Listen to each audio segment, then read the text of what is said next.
Welcome! This video is about verifying identities in trigonometry. Before we start with a few examples, let us be familiar with the identities we can use.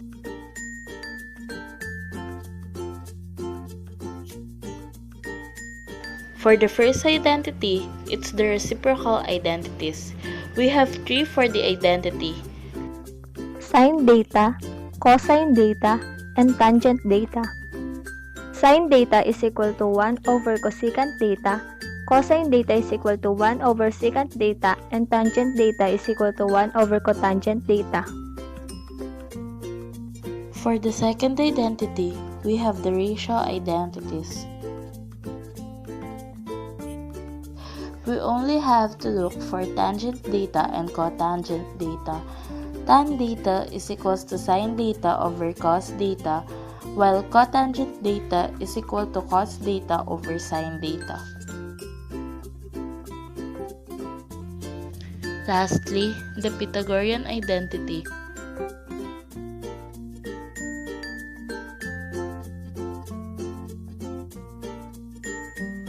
First identity is cosine squared data plus sine squared data is equal to 1.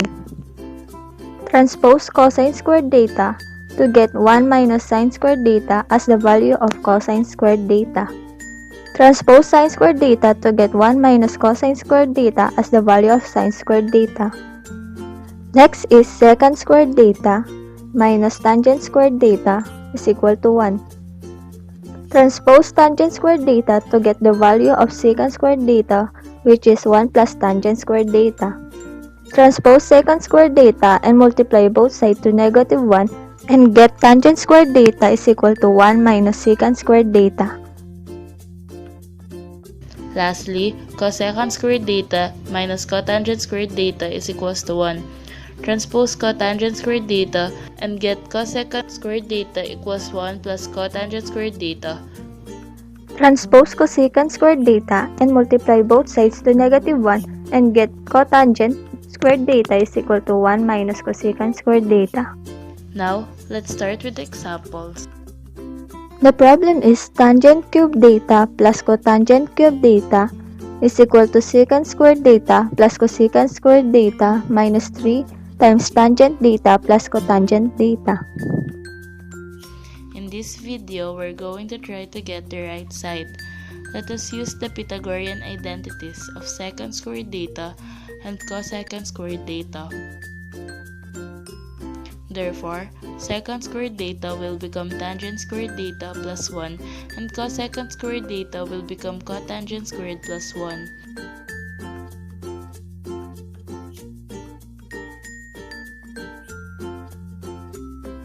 Next step, we have to combine the like terms so that the equation won't be confusing.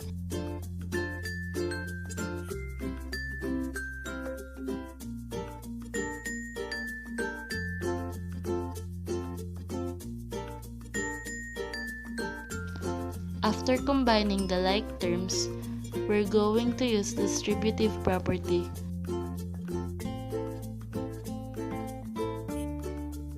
Tangent squared times tangent, tangent squared times cotangent, cotangent squared times tangent, cotangent squared times cotangent, negative 1 times tangent, and negative 1 times cotangent. After distributing, you will get tangent cube data plus tangent squared data times cotangent data plus cotangent squared data times tangent data plus cotangent cube data minus tangent data minus cotangent data. Let's multiply tangent squared data times cotangent data and cotangent squared data times tangent data. We will use the ratio identities of tangent and cotangent. Therefore, it will become sine squared over cosine squared times cos over sine. We'll cancel and we will get sine over cos or tangent. Again, we will use the ratio identities. It will become cosine squared over sine squared times sine over cos. We will cancel, then we get cotangent data.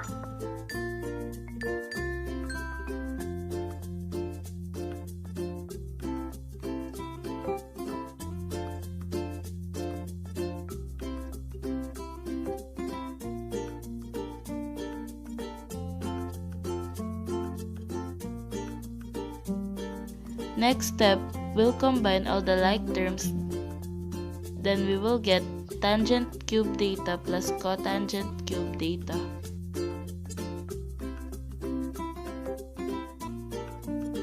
Problem number 2.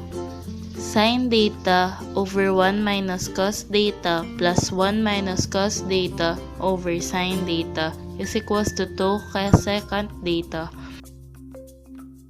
In this problem, we're going to use the butterfly method. We'll multiply sine squared data to the numerator sine data and 1 minus cos data to the numerator 1 minus cos data. Simplify 1 minus cos data to the second power by using the perfect square trinomial.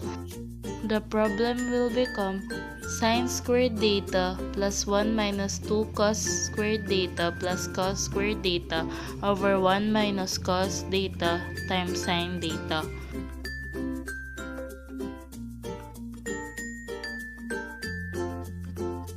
Since sine squared data plus cos squared data is equivalent to 1 in the Pythagorean identity, you will add 1 to 1.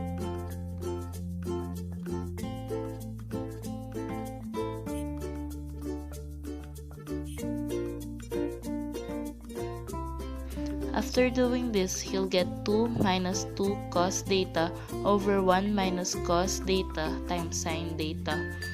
Factor the numerator, then you'll get 2 times 1 minus cos data over 1 minus cos data times sine.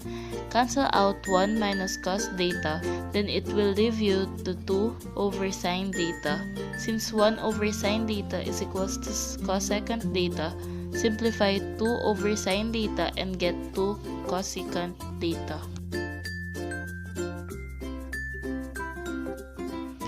Problem number 3. Tan x is equals to sin x plus 1 over cos x plus cot x. We'll simplify the left side. Copy the sin x plus 1 over cos x plus cot x.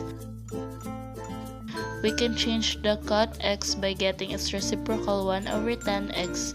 Then we'll simplify the denominator. Since cos x, the denominator is 1, we'll multiply tan x to cos x to have the denominator of tan x. Simplify tan x cos x. We'll use the ratio identity of tan x. Therefore, it will become sin x over cos x times cos x. Get the reciprocal of the denominator to multiply to the numerator. It will become sin x plus 1 over 1 times tan x over sin x plus 1. Cancel out sin x plus 1, then you'll get tangent x.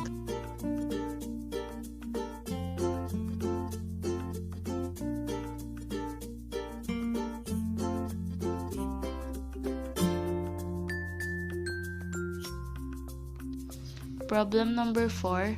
Sin squared x plus 4 sin x plus 3 over cos squared x equals 3 plus sin x over 1 minus sin x.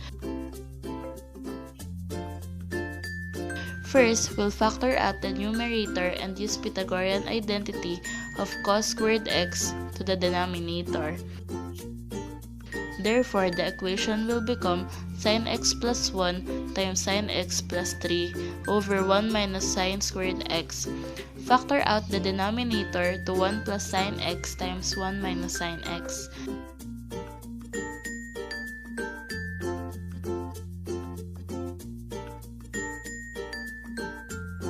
Cancel out sin x plus 1 in the numerator and denominator to get the answer 3 plus sin x over 1 minus sin x.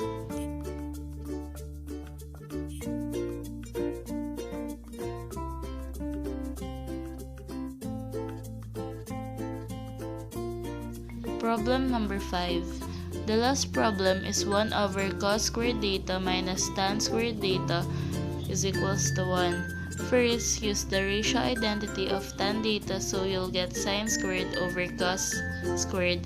Since it's tan squared, the equation will then become 1 minus sin squared over cos squared since they have the same denominator of cos squared. Simplify 1 minus sin squared data by using the Pythagorean identity and get cos squared data. After getting cos squared data over cos squared data. Simplify and get 1. That's all. Thank you for watching and we hope you learned something.